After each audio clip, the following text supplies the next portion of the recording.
Bonsoir, les informations pour ce lundi 29 janvier.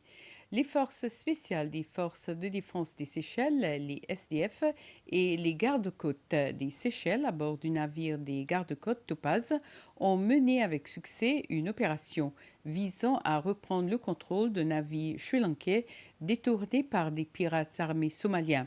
Selon un communiqué de presse de la présidence, les forces militaires spéciales séchelloises sont montées à bord du bateau avec le plus grand courage pour prendre le contrôle total du navire et sauver nos frères sri-lankais.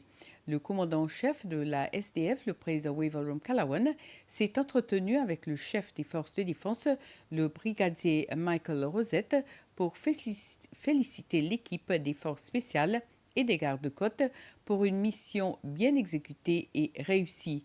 Il a dit que le professionnalisme, le courage et la bravoure sont les principes du nouvel esprit de la force de défense des Seychelles.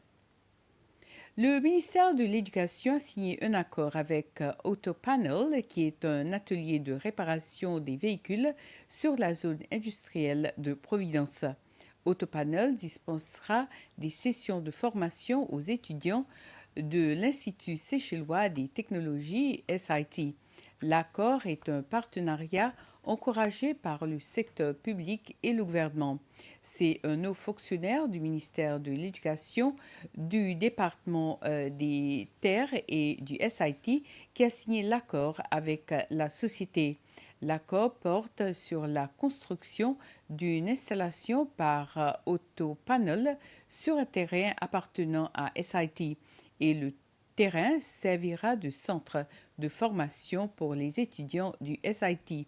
Le secrétaire principal chargé du développement du secteur de l'éducation au sein du ministère de l'Éducation, John L'Espérance, affirme que la formation bénéficierait beaucoup aux étudiants et aux enseignants du SIT. La chef de la direction des patrimoines des Seychelles, Benjamin Rose, a annoncé la construction d'un nouveau bâtiment d'un étage qui sera construit avec une architecture créole à Okap. Le bâtiment, qui comprendra un grenier, est en cours de construction sur un terrain à côté de la maison Marigot. Le projet coûtera environ 15,5 millions de roupies. C'est un entrepreneur séchellois de la société Turnkey qui s'est vu attribuer le contrat pour ce projet. 600 coraux ont été plantés dans le parc marin de Curieuse. C'est l'autorité des parcs et jardins des Seychelles, la SPGA, qui entreprend ce projet de restauration des coraux en collaboration avec le centre de plongée de Pralin. Cette initiative fait partie d'un plus grand projet de réhabilitation des coraux qui avait débuté en 2021. Ce projet de 6 ans est financé dans le cadre d'un programme d'adaptation des Nations Unies.